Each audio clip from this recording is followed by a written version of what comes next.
السمیع العلیم العظیم الحفیظ بوجہ الکریم وسلطانہ القدیم من الرجس الخبیث المخبث الشیطان اللعین الرجیم وقبیلہ ونفخہ ونفسہ وہمزہ بسم اللہ الرحمن الرحیم۔ تمام نبیوں کے سردار حضرت محمد صلی اللہ علیہ وآلہ وسلم اور تمام مذاہب کے سردار دین اسلام کے پیروکاروں، السلام علیکم طبتم۔ آج کی گفتگو 27ویں مرحلے میں داخل ہوئی۔ آج ان کے بارے میں گفتگو کرنا چاہتا ہوں امام المصنفین،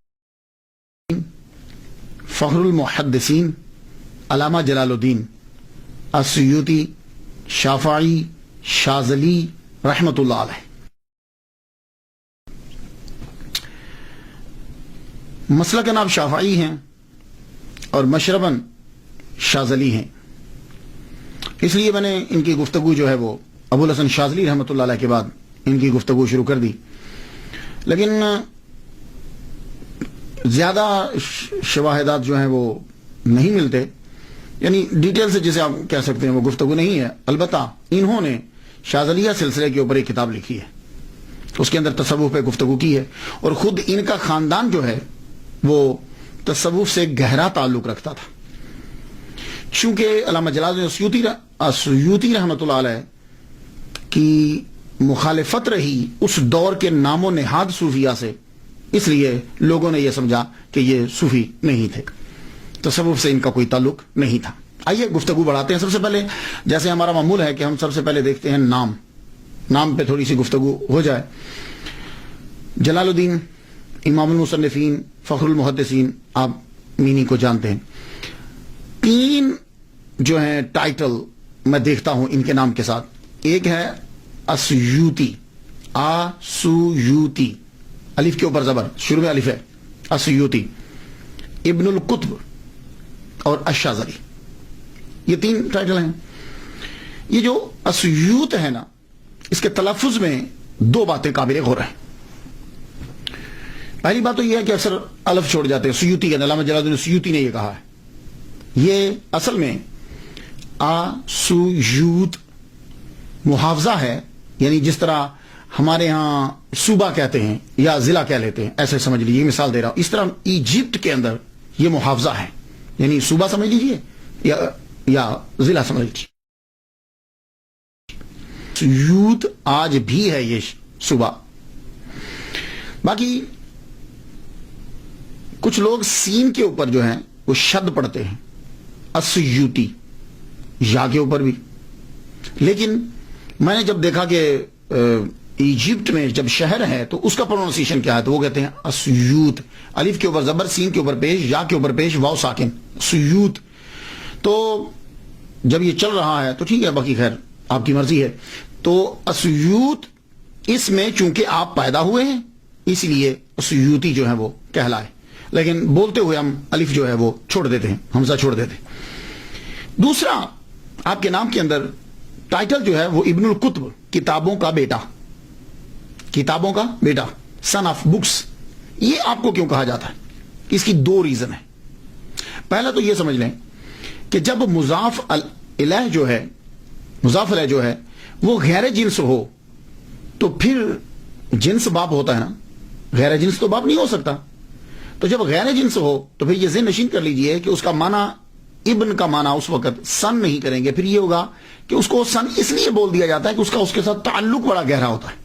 جیسے قرآن مجید نے استعمال کیا ہے وابن السبیل، راستے کا بیٹا، تو راستہ ابا تو نہیں ہے، چونکہ وہ گھر سے چلا اور وہ مسلسل سفر کرتا رہا ہے، اور دوران سفر تعلق انسان کا راستے کے ساتھ زیادہ ہوتا ہے، اس لیے اس کو ابن السبیل کہہ دیا۔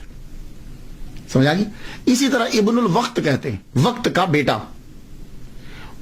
اس کو وقت کا بیٹا کیوں کہا جاتا ہے؟ وقت اس کا ابا تو نہیں ہے، لیکن وہ وقت کے ساتھ بڑا تعلق رکھتا ہے، نہ انسانیت کے ساتھ تعلق رکھتا ہے، نہ لا کے ساتھ تعلق رکھتا ہے، وہ وقت کے ساتھ جیسا وقت ہو ویسا وہ بن جاتا ہے، تو کہتے ہیں یہ ابن الوقت ہے، ابن الوقت ہے۔ اسی طریقے سے ابن القطب جو کہا گیا ہے، اس کا مطلب یہ نہیں ہے کہ وہ اب کتابیں باپ بن گئیں اور یہ بیٹا، یعنی ان کا کتابوں سے گہرا تعلق ہے۔ اب کتابوں کے ساتھ امام المصنفین کا جو گہرا تعلق ہے وہ 2 طرح سے ہے۔ ایک تو ان کا کتابوں کے لکھنے کے لحاظ سے بڑا تعلق ہے۔ جمیل بخت نے یہ کہا ہے کہ آپ نے 576 کتب لکھی ہیں، اور ایک انگریز مصنف ہے فلوگل، اس نے یہ کہا ہے کہ آپ نے 561 کتب لکھی ہیں، اور کسی نے کہا ہے کہ 1000 کتابیں لکھی ہیں، اور ایک نے لکھا ہے کہ آپ نے 600 کتابیں لکھی ہیں۔ اس دور کے اندر، اس دور میں 1445 عیسوی میں، یہ آج کل 2013 جا رہی ہے، 1445 کی بات کر رہا ہوں، اس دور کے اندر 849 ہجری کی ہے، اور اب یہ 1434 جا رہی ہے۔ تو سینکڑوں سالوں کے پہلے کتابیں اتنی لکھنا بہت مشکل تھا۔ آج کے دور میں بڑی آسان ہے، وہ کیا کہ بندے بٹھا لیے جائیں، ان سے کہا جائے چلو بھائی لکھو، لکھنے کے بعد خود چیک کر لیا جائے۔ اس دور میں کتاب خود لکھی جاتی تھی، لوگ لکھتے تھے، اور علامہ جلال الدین السیوطی رحمۃ اللہ علیہ جو ہیں، ان کا تو کوئی شک کر ہی نہیں سکتا، انہوں نے تو کمرے میں بند ہو کر سب کتب لکھی، کیونکہ سارے لوگ جو ہیں وہ تقریباً مخالف تھے، گورنمنٹ بھی ان کی مخالف تھی۔ تو ایک تو یہ ہے کہ آپ کا تعلق کہ آپ نے کتب لکھی بہت زیادہ ہے۔ دوسرا تعلق کیا ہے کتابوں کے ساتھ آپ کا، کہ آپ کو ابن الکتب کیوں کہا جاتا ہے؟ اسے مصری علماء بیان کرتے ہیں۔ میں نے ڈاکٹر علی گوما سے سنا ہے، یہ مصر کے ڈاکٹر ہیں، مقرر بھی بڑے اچھے ہیں، کہنے لگے کہ آپ کو ابن الکتب اس لیے کہا جاتا ہے، کتابوں کا بیٹا، آپ کے والد گرامی بذات خود بہت بڑے عالم تھے، وہ اس یوت کے قاضی بھی رہے ہیں، شاہی امام رہے ہیں، وہ آپ علامہ تھے، صوفی تھے۔ تو آپ ایک اسٹڈی کر رہے تھے، تو گھر کے اندر دوران اسٹڈی آپ نے علامہ جلال الدین السیوطی رحمۃ اللہ علیہ کی والدہ ماجدہ سے یہ کہا کہ وہ فلاں کتاب مجھے پکڑانا۔ وہ بیچاری ان دنوں ذرا بیمار تھی، وہ کتاب لینے کے لیے جب لائبریری میں گئی تو وہیں انہیں درد ذیل ہو گئی۔ تو درد ذیل جب ہوئی تو اسی جگہ پہ لائبریری کے اندر ہی امام المصنفین علامہ جلال الدین السیوطی شافعی شاذلی رحمۃ اللہ علیہ کی ولادت ہوگی۔ تو اس لیے انہیں کہا جاتا ہے ابن الکتب، کتابوں کا بچہ، یعنی ان کی ولادت لائبریری میں ہوئی۔ تو اصل میں نے آپ کو بتا دیا کہ جب مضاف الیہ جو ہے غیر جنس ہو تو پھر تعلق کی بنا پر اسے ابن کہہ دیا جاتا ہے، تو یہ ابن الکتب ہو گیا۔ شاذلی آپ کا تصوف میں جو آپ کا تعلق ہے، مصر کے اندر اگر آپ جائیں تو دو چیزیں زیادہ ملیں گی اکثریت کے ساتھ، ایک تو شوافع زیادہ ملیں گے، ایجپٹ کے اندر امام شافعی رحمہ اللہ کے پیروکار زیادہ ہے، اور دوسرا تصوف کے اندر شاذلی سلسلے کے پیروکار زیادہ ملیں گے، تو اس لیے آپ کو شاذلی بھی کہا جاتا ہے، اور آپ کے بڑے دوست جو ہیں وہ شاذلی، اور شاذلی سلسلے پہ آپ نے کتاب بھی لکھی۔ اب آ جائیے آپ کی ابتدائی کہ آپ کہاں سے آئے۔ آپ ایرانی النسل ہیں، ہاں، علامہ جلال الدین السیوطی عربی النسل نہیں ہے، ایرانی النسل ہے۔ آپ پہلے بغداد آئے، بغداد سے پھر ایجپٹ میں آئے، مصر میں آپ کا خاندان آیا، اور مصر کے اندر ایجپٹ میں جب آپ کا خاندان آیا تو آپ کا خاندان پڑھا لکھا خاندان تھا، شروع ہی سے تصوف میں چلے آ رہے، ولی کامل آپ کا خاندان۔ تو جب آپ کا خاندان ایجپٹ میں آیا تو چونکہ صاحب علم ہے، اس لیے وہ گورنمنٹ کے اندر آپ کا خاندان جو ہے وہ ضرور ہے، یا تو حاکم رہے کسی نہ کسی شہر کے، یا حاکم کے مشیر رہے، ایون کہ آپ کے والد گرامی جو ہیں وہ بھی اعلیٰ عہدے پر فائز رہے ہیں۔ آپ قاضی تھے اس یوتھ کے، اس دور میں قاضی جو ہوتا تھا اس کی پرسنالٹی اور سٹیٹس جو ہے وہ بہت ہائی ہوتا تھا، جیسے آج کے دور کے اندر کوئی جج ہو یا چیف جسٹس ہو، اور شاید آج کے دور میں چیف جسٹس کا بھی اتنا مرتبہ نہ ہو جتنا اس دور کے اندر پرانے اسلامی دور میں جج کا، قاضی کا جو ہے وہ مرتبہ ہوتا تھا۔ اور آپ کا خاندان شروع ہی سے علم پرور ہے، اور خود بھی صاحب علم ہے۔ امام السیوطی رحمۃ اللہ لکھتے ہیں کہ میرے جد اعلیٰ شیخ حمام الدین ایک صوفی تھے، یعنی جن سے آگے نسل چلی، اور امام السیوطی کے والد گرامی شیخ ابو بکر الکمال جو امام حجر اسقلانی رحمۃ اللہ علیہ کے شاگرد ہیں، آپ مدرسہ شیخونیہ میں مدرس بھی تھے، اور شہر اسیوط کے قاضی بھی تھے۔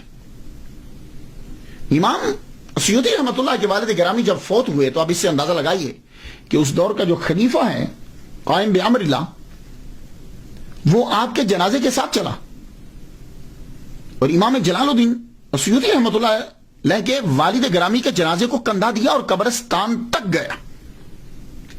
عام طور پر کیا ہوتا ہے کہ جنازہ پڑھنے کے بعد چھوڑ دیتے، قبرستان تک گیا، اس سے اندازہ لگا لیجئے کہ آپ کے والد گرامی جو ہیں وہ کتنے اعلیٰ عہدے پر فائز تھے کہ خلیفہ وقت جو ہے وہ آپ کے جنازے میں شرکت کر رہا ہے. باقی لوگوں کی تو بات ہی چھوڑ دیجئے, جب خلیفہ وقت شامل ہو گیا ہے تو باقی لوگ تو سارے آئے ہوں گے, پوری گورنمنٹ آئی ہوگی.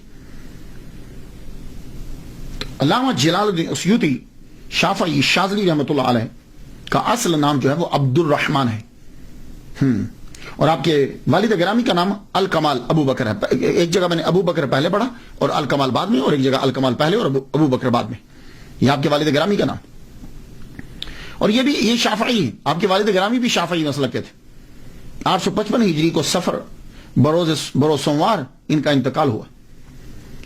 ان کے گھر میں شہنشاہ قلم امام اسیوطی رحمۃ اللہ علیہ 1 رجب 849 ہجری 13 اکتوبر 1445 عیسوی بروز اتوار بعد مغرب مصر کے شہر اسیوط میں پیدا ہوئے. ان کے گھر کے اندر آپ کے والد گرامی جو ہی امام المصنفین فخر المحدثین علامہ جلال الدین اسیوطی شافعی شاذلی رحمۃ اللہ علیہ پیدا ہوئے تو آپ کے والد گرامی اپنے بیٹے کو اٹھا کے سیدہ نفیسہ رضی اللہ تعالیٰ عنہ ان کے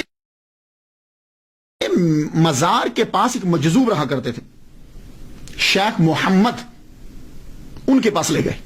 انہوں نے ان کو اپنی جھولی میں اٹھایا اور برکت کی دعا کی. اللہ تعالیٰ نے شیخ محمد مجذوب رحمۃ اللہ علیہ کی دعا کو قبول کیا اور دنیا میں ان کا نام جو ہے وہ روشن ہوا. یہاں سے اندازہ کر لیجئے کہ امام جلال الدین اسیوطی رحمۃ اللہ علیہ کے خاندان کا صوفیہ سے کتنا گہرا تعلق ہے. ہاں, ہم لوگ جو ہیں وہ تصوف کسی اور چیز کو سمجھتے ہیں. تصوف یہ ہوتا ہے. یہ مثالیں ذہن میں رکھیے.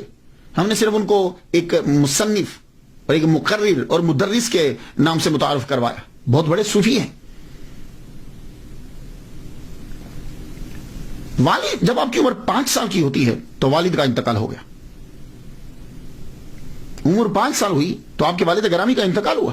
قاضی اسیوط مدرس مدرسہ شیخونیہ شاہی امام شیخ ابو بکر کمال شافعی رحمۃ اللہ علیہ کا بروز سوموار 855 ہجری میں انتقال ہو گیا. آپ یتیم ہو گئے. آپ کی پرورش آپ کے والد کے دوست صوفی شیخ شہاب الدین کے سپرد ہوئی. اور ایک بات یاد رکھیے گا, بلوغت سے پہلے یتیمی ہوتی ہے. ہاں, بلوغت کے بعد یتیمی نہیں ہے. ہاں, بچہ بالغ ہونے سے پہلے جو ہے اسے یتیم کہیں گے. اس طرح تو پھر بندہ ساری زندگی یتیم رہے گا نہیں. بلوغت کے بعد وہ چیز اب ختم ہو گئی. اور انسانوں کے اندر یتیم ہوتا ہے جس کا والد فوت ہو جائے. جانوروں میں یتیم وہ ہوتا ہے جس کی ماں فوت ہو جائے. اور موتیوں میں یتیم وہ ہوتا ہے جو سیپ کے اندر اکیلا ہوتا ہے. سرکار صلی اللہ علیہ وسلم سے کو کہا جاتا ہے نا در یتیم. تو آپ 5 سال کی عمر میں آپ کے والد گرامی کا وصال ہو گیا, اس لیے آپ اب یتیمی میں پرورش پائی. اور آپ کے والد گرامی نے جانے سے پہلے ہی ان کے جو ہے گارڈین مقرر کر دیے تھے. آپ کی تربیت کے لیے صوفی شیخ شہاب الدین یہ صوفی کے حوالے کیا. اور پھر کمال الدین ابن حمام یہ بھی حنفی ہیں, یہ حنفی ہیں, ان کے حوالے کیا. انہوں نے بھی حق ادا کر دیا بچے کی تربیت کا. میں سمجھتا ہوں کہ شاید اسی لیے امام المصنفین فخر المحدثین علامہ جلال الدین اسیوطی شافعی شاذلی رحمۃ اللہ علیہ نے امام اعظم مسلک حنفی کے اوپر بھی کتاب اس لیے شائع لکھی. آپ تقریباً 8 سال کے ہوئے تو آپ نے قرآن مجید زبانی یاد کر لیا. یہ تقریباً ہمارے جو اسلاف ہیں ہمارے بڑے 7-8 سال کی عمر میں قرآن یاد کر لیتے ہیں. ہاں, ہم 7-8 سال کی عمر میں شروع کرواتے ہیں, وہ 7-8 سال میں قرآن پڑھ چکے ہوتے تھے. 7-8 سال کی عمر میں قرآن مجید جو ہے وہ حفظ کر لیا. اور پھر اسی 8 سال یہ ابتدائی اسی عمر کے اندر ہی 10 سال کی عمر سے پہلے آپ نے ابن مالک اندلسی کی الفیہ فی النحو والصرف یاد کر لی. منہاج الوصول فی علم الاصول یاد کر لی. ابن تقی کی العمدۃ الاحکام بچپن میں ہی یاد کر لی. یہ متداولہ جو کتابیں یہ یاد کر لی. علامہ شہاب الدین شارم سامی سے پھر آپ نے علم الفرائض سیکھا. شرف الدین مناوی رحمہ اللہ سے شافعی فقہ سیکھی. علامہ بلقینی رحمۃ اللہ علیہ سے علم فقہ سیکھی. تقی الدین شبلی حنفی رحمہ اللہ سے 4 سال آپ نے عربی اور حدیث سیکھی. شیخ محی الدین الکافیہ جی یہ ایک ڈاکٹر ہیں مصر کے, ان سے میں نے پروننسیشن جو ہے وہ یہ سیکھا. الکافیہ جی ہے یہ, ان سے اصول تفسیر سیکھی 14 سال لگا کر. عبد القادر انصاری سے حدیث اور رسول حدیث سیکھا. یہ میں نے آپ کو بتایا کہ آپ نے یہ کتنا عرصہ حدیث اور تفسیر میں 16 سال لگائے. 150 وقت کے جید علماء سے اور محدثین سے آپ نے علم حدیث سیکھا, اور علم حدیث سے جتنے بھی ریلیٹڈ علوم ہیں وہ سیکھے. تو کتابوں میں لکھا کہ 17 سال کی عمر کے اندر آپ نے تمام مروجہ علوم جو ہیں وہ سیکھ دیے 17 سال کی عمر میں, اور 17 سال کی عمر میں ہی آپ کو تدریس کے مقام پہ مدرس کی سیٹ پہ بٹھا دیا. اس کے بعد جب پڑھ لیتے ہیں تو پڑھنے کے بعد سیر و سیاحت کے لیے آپ نے کہا کہ میں ذرا حج کرنا چاہتا ہوں. تو علامہ بلقینی رحمۃ اللہ, اس کا پروننسی بلقینی ہے, علامہ بلقینی رحمۃ اللہ علیہ خاص نظر کرم فرماتے تھے آپ کے اوپر. آپ ذرا کچھ سیر و سیاحت کے لیے نکلے. پہلے تو آپ نے مصر کے جو شہر تھے وہ آپ نے دیکھے, اس کے بعد حج کے لیے نکلے مکہ مدینہ. مکہ جب آپ حج کر رہے تھے, حج کرتے ہوئے آپ نے وہاں دعا مانگی. اور یہ بات یاد رکھیے گا, آپ بھی جب کبھی حج کرنے یا عمرہ کرنے کے لیے جائیں تو زمزم کے کنویں کے اوپر, اب تو وہ بند کر دیا, میں ویسے نیچے گیا ہوں, میں نے وہ کنواں بھی دیکھا ہوا ہے, لیکن اب تو خیر بند کر دیا. تو آپ وہ جگہ تھوڑی سی تلاش کر کے دیکھ لیجئے, کھڑے ہو کر دعا مانگے, جو دعا مانگیں گے وہ قبول ہوتی ہے. آپ نے بھی دعا مانگی کہ یا اللہ, علامہ بلقینی جیسا مجھے فقیہ ہی بنا دے, اور ابن حجر جیسا مجھے محدث بنا دے, حدیث میں مجھے جو ہے وہ غلبہ عطا فرما, یعنی میں حدیث کا علم سیکھوں. اللہ نے دعا آپ کی قبول فرمائی. آپ نے یمن گئے, شام گئے, آپ مراکو گئے, اور ایون کہ آپ انڈیا تک بھی گئے. امام المصنفین فخر المحدثین علامہ جلال الدین السیوطی شافعی شاذلی رحمۃ اللہ علیہ انڈیا بھی آپ سفر کر کے آئے. پھر آپ واپس آ گئے. واپس آ کر آپ نے تدریس شروع کر دی. سب سے پہلے آپ نے مدرسہ شاخونیہ کے اندر جو ہے وہ تدریس شروع کی. یہاں میں ایک بات عرض کر جاؤں تو 24 سال میں جو ہے وہ آپ فارغ ہوئے پڑھ کر, تو فارغ ہوئے تو فارغ ہوتے ہی آپ کو مدرس لگا دیا گیا. اس کے بعد 24 کے بعد پھر 3 سال گزرتے ہیں, اس میں سیاحت بھی ہے اور اس میں مفتی کا کورس بھی ہے. اور جب علامہ بلقینی رحمۃ اللہ علیہ نے آپ کی صلاحیت کو دیکھا تو آپ کو فتویٰ دینے کی اجازت دے دی 27 سال کی عمر میں. یہ میری تحقیق تھی, ویسے جو کتابوں میں تھا میں نے آپ کو پہلے سے بتا دیا. حافظہ اللہ تعالیٰ نے کمال کا دیا تھا, اور یہ خدا کی بڑی عطا ہوتی ہے. عالم دین کے لیے حافظہ بہت ضروری ہے, ورنہ پڑھتے تو ہم رہتے ہیں, چیز جو ہے وہ بھول جائے تو فائدہ کیا. 2 لاکھ احادیث آپ کو زبانی یاد تھی. اب فرماتے ہیں کہ مجھے اس سے زیادہ بھی ملتی تو میں اور یاد کر لے, وہ بھی یاد کر لیتا. 2 لاکھ احادیث مبارکہ آپ کو زبان. اور ویسے میں ایک بات بتاتا جاؤں کہ احادیث کی تعداد جو ہے وہ سند کی وجہ سے ہوتی ہے, یا متن کی وجہ سے نہیں. سند جو بدلتی جاتی ہے تو حدیثوں کی تعداد بھی بڑھتی چلی جاتی. علامہ محمد حسین الذہبی رحمۃ اللہ علیہ فرماتے ہیں کہ وہ بیک وقت امام المصنفین فخر المحدثین علامہ جلال الدین بیک وقت محدث, فقیہ, مفتی, ادیب, مورخ, نحوی, اور اس کے ساتھ ساتھ مقام اجتہاد اور مرتبہ تجدید پر فائز تھے. اور آپ کی پہلی تحریر جو ہے وہ تعوذ اور تسمیہ, یعنی اعوذ باللہ من الشیطان الرجیم کے اوپر اور بسم اللہ الرحمن الرحیم کے اوپر ہے آپ کی کتابیں پہلے. ویسے اکثر دیکھا ہے میں نے کہ جو بھی لکھنا شروع کرتے ہیں وہ پہلے انہی کے اوپر لکھتے ہیں. میں نے 12 کتابیں میں نے لکھی ہیں, ابھی بھی سلسلہ جاری ہے. میں نے بھی پہلی کتاب جو لکھی بسم اللہ اور ہماری زندگی. اور میں جب امریکہ آیا 2000 کے اندر تو یہاں خطیب لگا آ کر میں ہیوسٹن میں, تو میں لائبریری کو ایک دن دیکھ رہا تھا تو مجھے لائبریری کے اندر وہ کتاب مل گئی بسم اللہ اور ہماری زندگی. اور میری ایک اور کتاب ہے امریکی اسکالر کے 4 سوالوں کے جواب, وہ میرے آنے سے پہلے یہاں امریکہ یہاں مسجد کی لائبریری میں تھی. تو میں دیکھ کر بڑا خوش ہوا, حاضر رحمت تو میرا بھی اللہ تعالیٰ کی. تو تعوذ اور تسمیہ جو ہے یہ آپ نے پہلے لکھی, تو اللہ تعالیٰ نے آپ کی دعا کو جو ہے وہ قبول فرما لیا جو آپ نے زمزم کے اوپر دعا مانگی تھی. اللہ اکبر جل شان. اور جب تک آپ تدریس کرتے رہے تحریر کم رہی. ہاں, جب تک آپ پڑھاتے رہے ہیں تب تک تحریر کم ہے. آپ کے پہلے 40 سالہ دور کے اندر تحریر آپ کی بڑی کم ہے. تقریر ہے, تدریس ہے, تحریر کم ہے. یہ جتنی بھی آپ کی تحریر تصنیف ہے یہ آپ کی 40 سال کے بعد کے دور کے اندر بڑی تیزی کے ساتھ جو ہے وہ بڑی.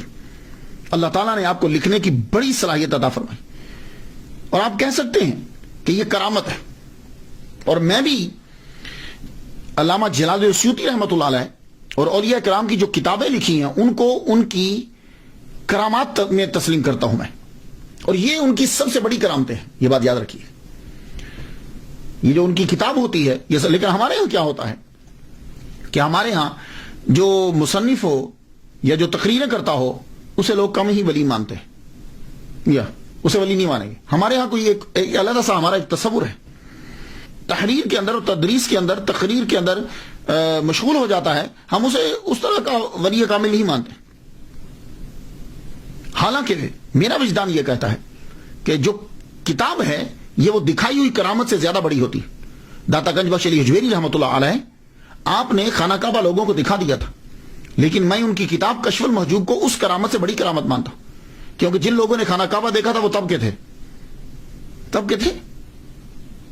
آج کے جو ہیں وہ اتنا فائدہ اس بات سے نہیں اٹھا رہے جتنا فائدہ وہ کشف المحجوب سے اٹھا رہے.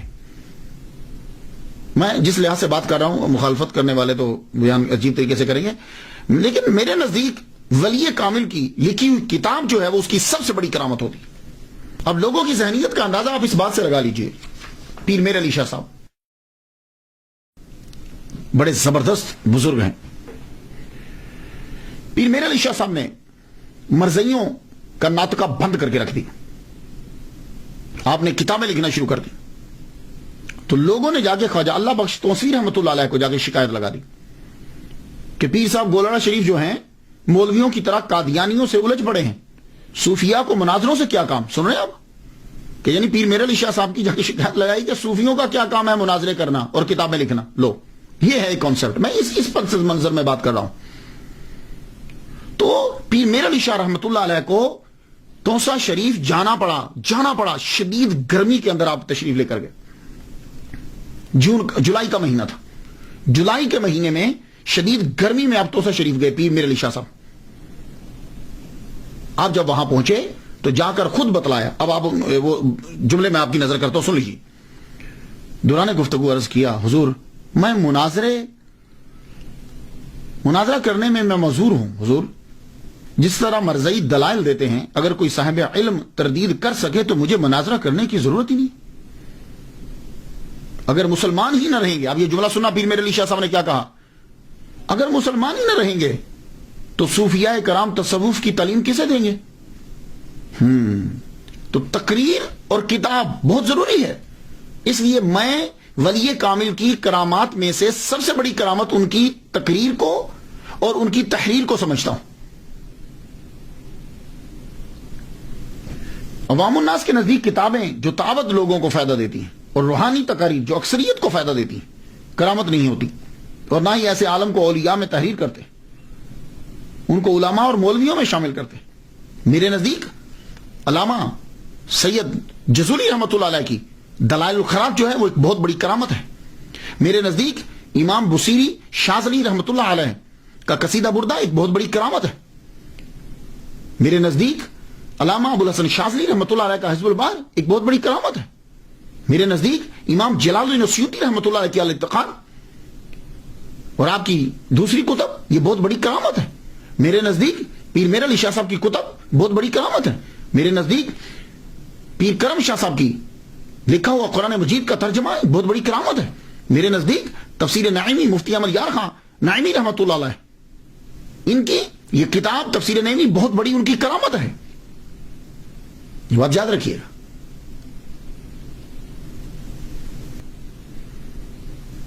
تو علامہ جلال السیوطی رحمۃ اللہ علیہ کو ایک اور ٹائٹل ملتا ہے حافظ.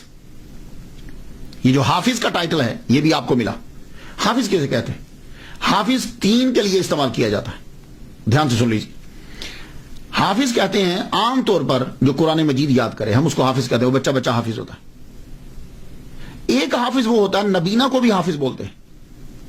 وہ جی حافظ جی آ گئے ہیں، حافظ جی آ گئے ہیں. اس کو حافظ کیوں بولتے ہیں؟ وجہ یہ ہے کہ جس کی آنکھیں کمزور ہوتی ہیں یا نہیں ہوتی اس کی یادداشت کی پاور بڑی ہوتی، قوت یادداشت بڑی ہوتی.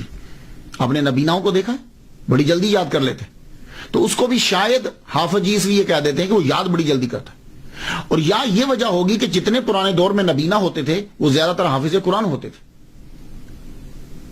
اور جب گفتگو حدیث میں چلے گی تو کسی کو حدیث میں اگر حافظ کہیں گے تو یہ یاد رکھیے کہ حدیث کے شعبے میں حافظ اسے کہا جاتا ہے کہ جس کو 1,00,000 حدیثیں اسناد چین کے ساتھ یاد ہوں. حافظ الحدیث جس کو 1,00,000 حدیثیں 100,000 حدیث ود چینز اس کو, تو آپ کو 2,00,000 حدیثیں یاد. اللہ اکبر جل شانہ. اور آج کل میں ایک طریقہ آپ کو بتا دوں, بڑی چیزوں میں انگریزوں میں نے پہلے دیکھا ہے, ان کی بکس جب میں پڑھتا ہوں انگریزوں کی اسلام کے اوپر لکھی ہوئی, تو مسلمانوں کے اندر بھی میں نے بڑا طریقہ دیکھا. کسی کی ٹھکائی کرنی ہو نا, یا کسی کی مخالفت کرنی ہو, تو آج کل پتہ کیا طریقہ ہے, پہلے ہاں بڑا اچھا آدمی ہے, بڑی اچھی تقریر کرتا ہے, بڑا اچھا لکھتا ہے, وہ اس کی فلاں خوبی بھی ہے, کسی کی بات نہیں کرتا, آخر میں وہ برائی بیان کر دیں گے. یہ سلسلہ چلے گا نہیں, خوبیاں بیان کرتے ہوئے آخر میں برائی بیان کر دیں گے. یہ طریقہ کار انگریزوں کا ہے, منافقوں کا, اور یہ آج کے مسلمانوں نے بھی اپنایا ہوا ہے. آپ دیکھ لیجئے, ماشاءاللہ بہت اچھی تقریر کرتے ہیں آپ, لیکن یہ ہے, وہ جب لیکن کہے گا نا تو اب وہ کوئی کام کرے گا. تو یہ ایک طریقہ ہوتا ہے. اسی طرح علامہ جلال الدین السیوطی رحمۃ اللہ علیہ کی لوگوں نے سیرت بیان کرتے ہوئے اس طریقے کو اپنایا. ان میں سے ایک شمس بریلوی ہیں, ستارہ امتیاز, مشہور ہیں وہ. انہوں نے کیا کہا ہے ذرا سنیے. علامہ جلال الدین السیوطی رحمۃ اللہ پہ کیا کہتے ہیں؟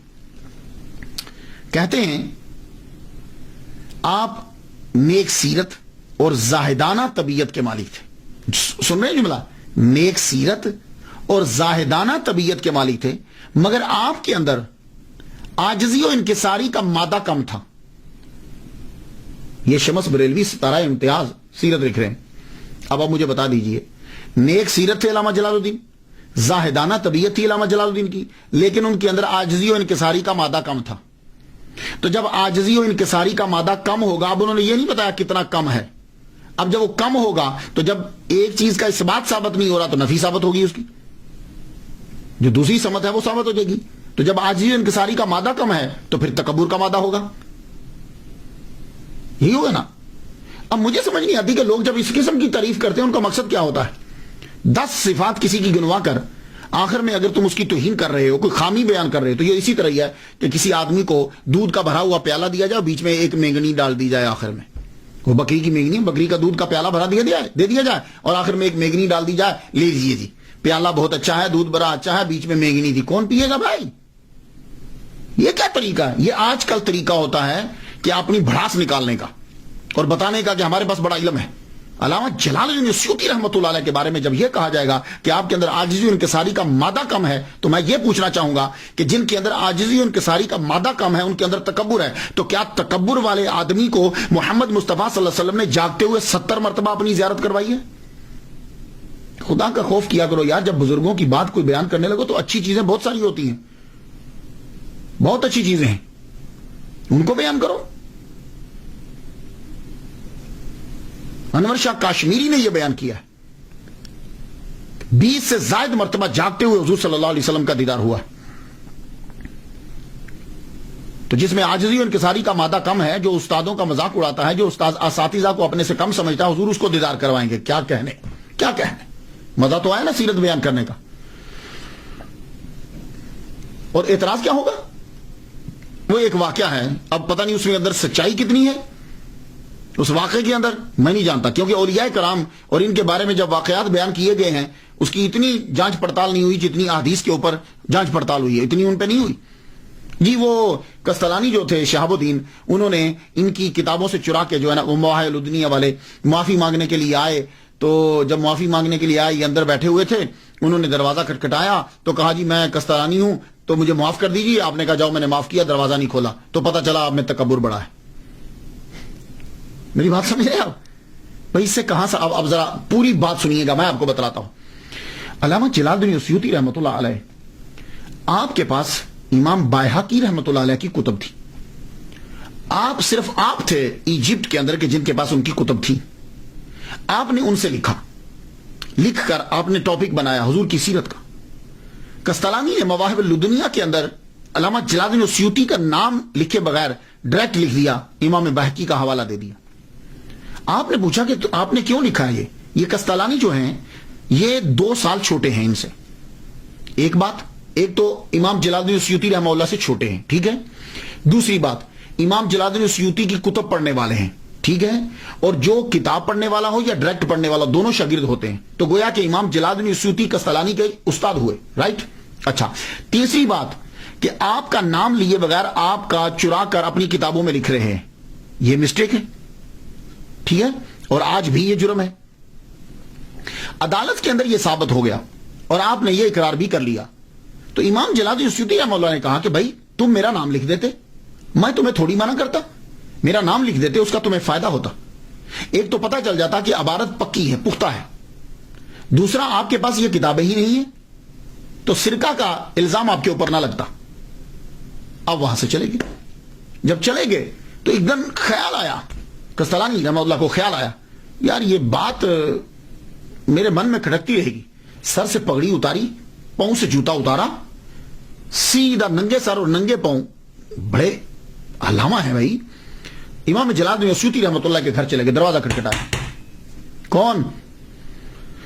میں قسطلانی ہوں، احمد ہوں. احمد آپ کا نام تھا. میں احمد ہوں، میں ننگے سر اور ننگے پاؤں آیا ہوں آپ سے معافی مانگنے کے لیے. ہوئے ہوئے ہوئے، ننگے سر ننگے پاؤں. تو امام اندر بیٹھے ہوئے تھے. آپ نے کہا جاؤ، میں نے معاف کر دیا لیکن میں باہر نہیں آؤں گا. جانتے ہو کیوں؟ یہ عاجزی و انکساری کے مادے کی کمی کی وجہ سے نہیں ہے. آپ نے کبھی سادات کو دیکھا؟ آپ نے کبھی بڑے لوگوں کو دیکھا ہے کہ وہ جب کسی کو دیتے ہیں تو اپنی نظر جھکا کے پھر دیتے ہیں؟ جائیے جا کے سادات کو دیکھ لیجیے، امام زین العابدین کو دیکھ لیجیے، امام جعفر صادق کو دیکھ لیجیے. یہ سادات کو جا کے دیکھیے، جب یہ دیتے تھے خیرات، امام حسین کو دیکھ لیجیے، جب خیرات دیتے تھے تو اپنی آنکھ نیچے کر لیتے تھے. کیوں؟ اس لیے کہ جو لینے والا ہے وہ سائل ہے. جب وہ لے رہا ہوگا تو اس کے چہرے پہ ندامت ہوگی، اور وہ ندامت ہم دیکھنا نہیں چاہتے، تو یہ سر کو جھکا لیتے تھے. یار اتنا بڑا امام کہ جس کو حضور صلی اللہ علیہ وسلم 70 مرتبہ سامنے جاگتے ہوئے دیدار کروا رہے ہیں، کیا وہ شیخ کی ندامت کو دیکھ پاتے کہ جو ننگے سر اور ننگے پاؤں آئے ہیں؟ نہیں. یہ عاجزی اور انکساری نہیں، شرافت کا اعلیٰ مقام ہے. کہنے لگے میں نے آپ کو معاف کیا. تو امام جھوٹ نہیں بول سکتے. تو کہا میں نے آپ کو معاف کیا، لیکن آپ کہہ رہے ہو کہ میں ننگے سر اور ننگے پاؤں آیا ہوں، میں آپ کی یہ کیفیت نہیں دیکھ سکتا. جائیے، میں نے آپ کو معاف کیا. اس میں کون سا عاجزی اور انکساری کا مادہ کم ہوا بھائی؟ اسی طرح آپ نے جو کہا کہ میرے اساتذہ نے وہ نہیں لکھا جو میں لکھ رہا ہوں، اس میں تکبر نہیں ہے، تحدیث نعمت ہے. بہت سے ایسے ہیں کہ جنہوں نے کہا کہ ہمارے اساتذہ نے ایسا نہیں لکھا. اور ایک بات اور بتا دوں آپ کو میں، آپ لوگ جب کتاب میں پڑھو گے تو لکھے ہوئے کا معنی ایک ہی ہوتا ہے، لیکن بولے ہوئے کے کم از کم 4 معنی ہوتے ہیں.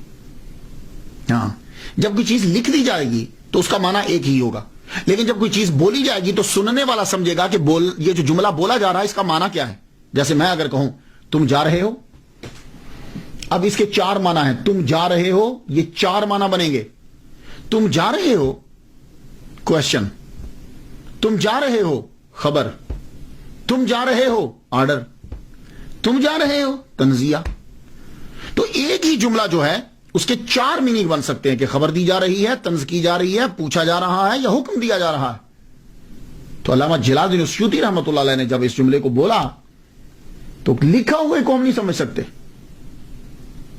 تو اس لیے علامہ جلال الدین السیوطی رحمہ اللہ، اگر آپ یہ لوگ تسلیم کرتے ہو کہ 70 مرتبہ ان کو زیارت ہوئی ہے، تو پھر میں ہرگز یہ تسلیم نہیں کروں گا کہ ان کے اندر عاجزی و انکساری کا مادہ کم تھا اور وہ اپنے اساتذہ کے بے ادب تھے. میں یہ تسلیم نہیں، ہرگز نہیں کروں، کیونکہ حضور پاک صلی اللہ علیہ وسلم اور اللہ ایسے بندوں پہ نظر کرم فرماتا ہی نہیں.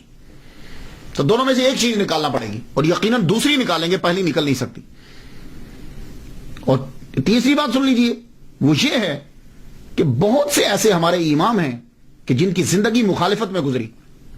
لوگوں نے، گورنمنٹ نے، ماحول نے ان کی خوب مخالفت کی، جلسی کی وجہ سے. تو اس لیے جو دل میں آیا انہوں نے لکھ دیا. مصر کے تمام علماء کرام اس بات پر متفق ہیں کہ آپ درجہ اجتہاد پر فائز تھے. خود آپ کے پاس ٹولز تھے، آپ نے مسائل جو ہیں وہ لکھنے شروع کیے، اجتہاد کیا آپ نے. لیکن وہ اجتہاد آپ کا سارے کا سارا اجتہاد جب آپ نے چیک کیا تو امام شافعی رحمہ اللہ کے ساتھ ملتا تھا. تو آپ نے امام شافعی رحمہ اللہ کی پیروی کی، خود مجتہد نہیں بنے. تصانیف آپ کی بہت زیادہ ہیں. عربی کے اندر کثیر التصانیف آپ کو کہا جاتا ہے. کثیر التصانیف مصنف کے حاملہ. آپ کی سب سے بڑی کرامت خدمت قرآن سے متعلق. آپ نے قرآن مجید کے بارے میں بہت کچھ لکھا ہے. خود بتلاتے ہیں کہ یہ شوق میرے اندر کیوں پیدا ہوا. کہنے لگے کہ میں جب کتابیں پڑھتا تھا, کتب پڑھتا تھا لائبریری میں جا کے, تو مجھے حدیث کی کتابیں بڑی ملتی تھی. یہ دیکھیے, یہ بھی حدیث کی کتاب لکھی گئی.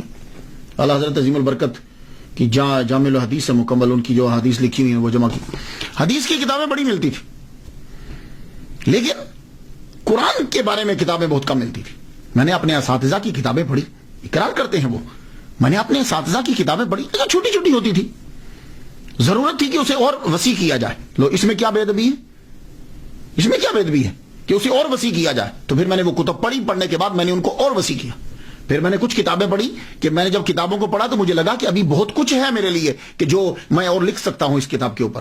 اس میں کون سا تکبر ہے. تو آپ نے پھر کتابیں جو ہیں وہ لکھنی شروع کی. یہ اتقان جو ہے,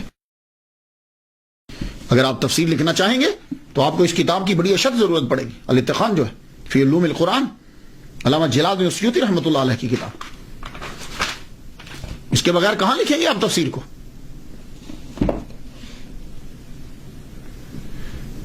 تفسیر جلالین زبردست, یہ آپ کی بہت بڑی کرامت ہے. جلال الدین محلی رحمۃ اللہ علیہ نے اسے لکھا.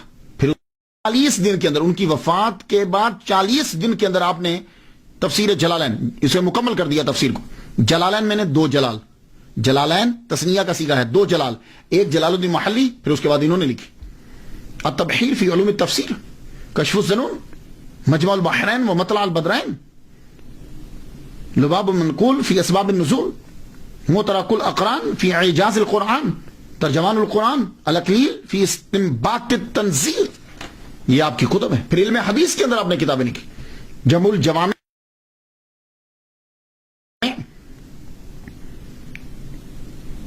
اظہر المتناصرہ فی الاحادیث المتواترہ.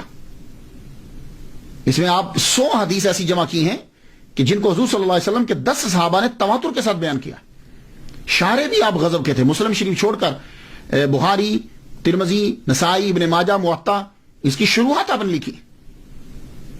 اور حضور صلی اللہ علیہ وسلم سے عشق بھی آپ کو کمال درجے کا تھا.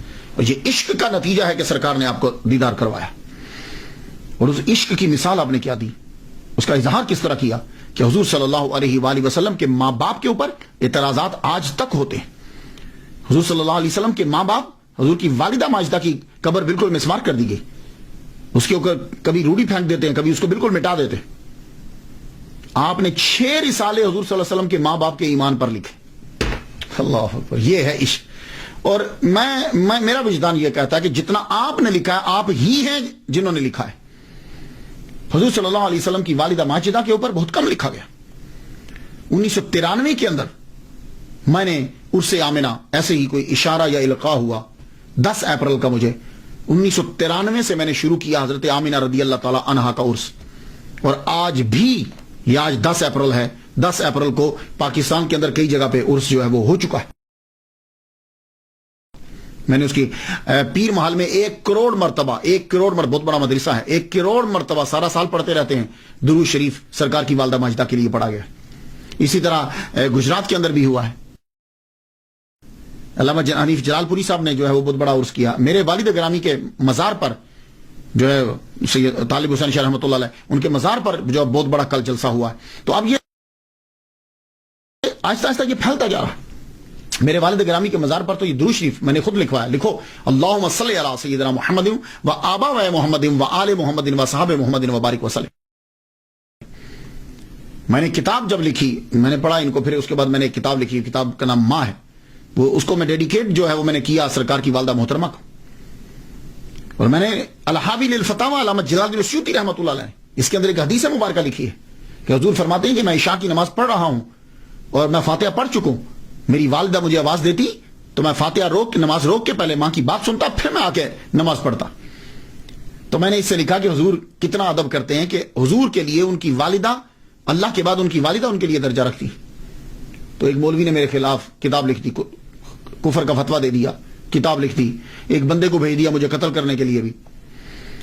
تو بعد میں کیا ہوا کچھ عرصہ کے بعد وہ مولوی جا رہا ہے، کالے کتے نے اس پر حملہ کیا اور وہ شخص جوانی کے اندر ہی مر گیا. اور جن جن لوگوں نے سرکار کی والدہ محترمہ کا احترام کیا اور دن منایا، اللہ تعالیٰ نے ان کو نوازا. امام جلال الدین سیوطی رحمۃ اللہ علیہ زندہ مثال ہے آپ کے سامنے. 70 مرتبہ حضور صلی اللہ علیہ وسلم نے ان کو دیدار کروایا ہے. کیوں؟ انہوں نے حضور صلی اللہ علیہ وسلم کی والدہ محترمہ اور حضور کے والد گرامی کے لیے کتابیں لکھی ہیں کہ وہ مومن تھے. میرے ایک دوست ہیں، بڑا عرصہ بیچارے باہر آنا چاہتے تھے، نہیں آوے. 2 سال انہوں نے سرکار کی والدہ محترمہ کا عرس کیا، تیسرے سال وہ باہر تھے. اسی طرح ایک اور صاحب ہیں، بلڈنگ سے انہوں نے بنانی تھی مدرسے کی. میں نے ان سے کہا کہ آپ کیجئے. پچھلے سال انہوں نے، اس سے پہلے سال انہوں نے عرس کیا، اس سال 2 منزلہ بن چکی. معلوم ہی کیسے ہو گیا. تو آپ بھی 10 اپریل کو سرکار صلی اللہ علیہ وسلم کی والدہ محترمہ کے لیے ضروری سال ثواب کیا کریں. میں تو ہر سال، یہ میں تحدیث نعمت کے لیے بتا رہا ہوں، ہزار رحمت میرے بھی، ہر سال سرکار کی والدہ کے نام کی ایک قربانی جو ہے وہ عید الاضحیٰ پہ میں کرتا ہوں. اگر سرکار کی والدہ مسلمان نہیں ہے نا، تو دنیا میں کوئی مائی کا لال مسلمان نہیں ہے. مخدومہ کائنات، ماؤں کی جائے پناہ حضرت آمینہ رضی اللہ تعالیٰ عنہ. تو اس لیے آپ لوگ جو ہو وہ ضرور احترام کیجیے. پھر دیکھیے کتنی برکتیں اور رحمتیں نازل ہوتی.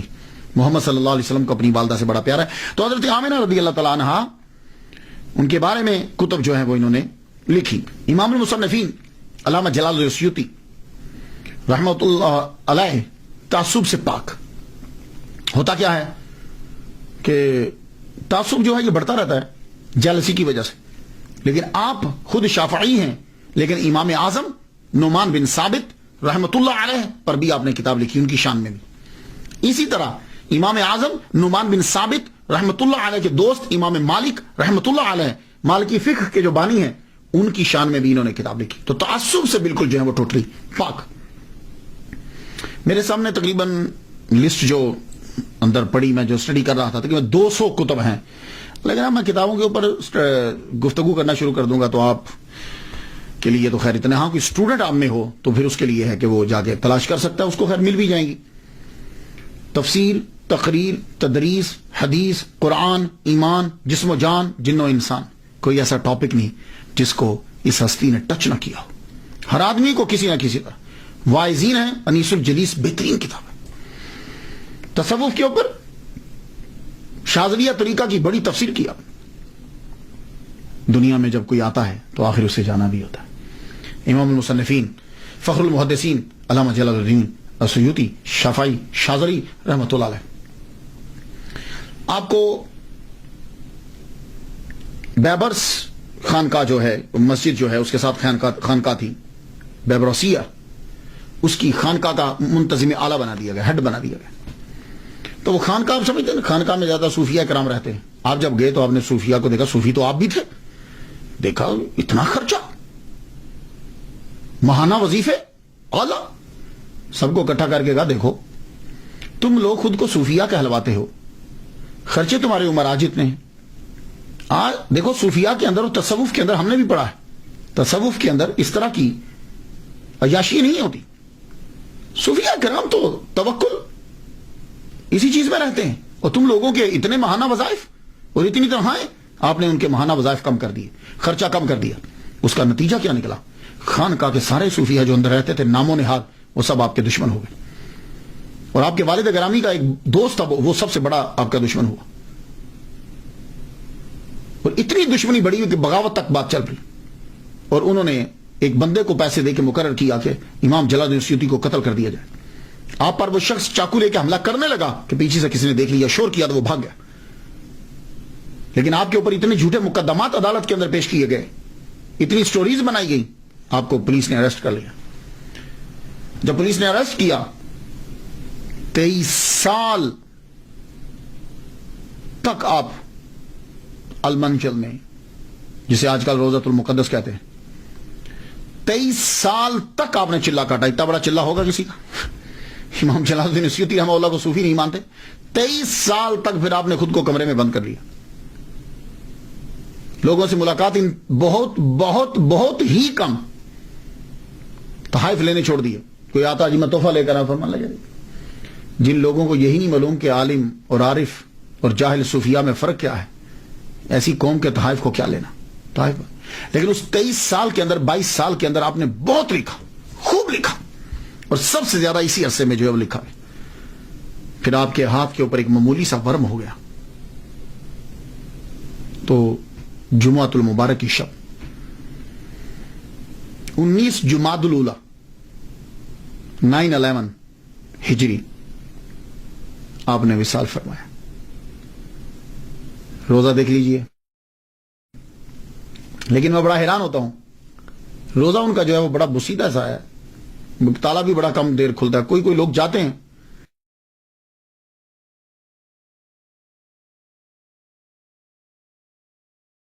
یہ اسٹوڈنٹس جو ہیں یہ ملیشیا سے پہنچے، بہت کم. اللہ تعالیٰ ان کی قبر پر کروڑوں رحمتیں نازل فرمائے. میں نے کافی دفعہ ان کے لیے فاتحہ پڑھی ہے، آپ بھی ان کے لیے فاتحہ پڑھ دیجئے. اجازت دیجئے، وآخر دعوانا ان الحمدللہ رب العالمین.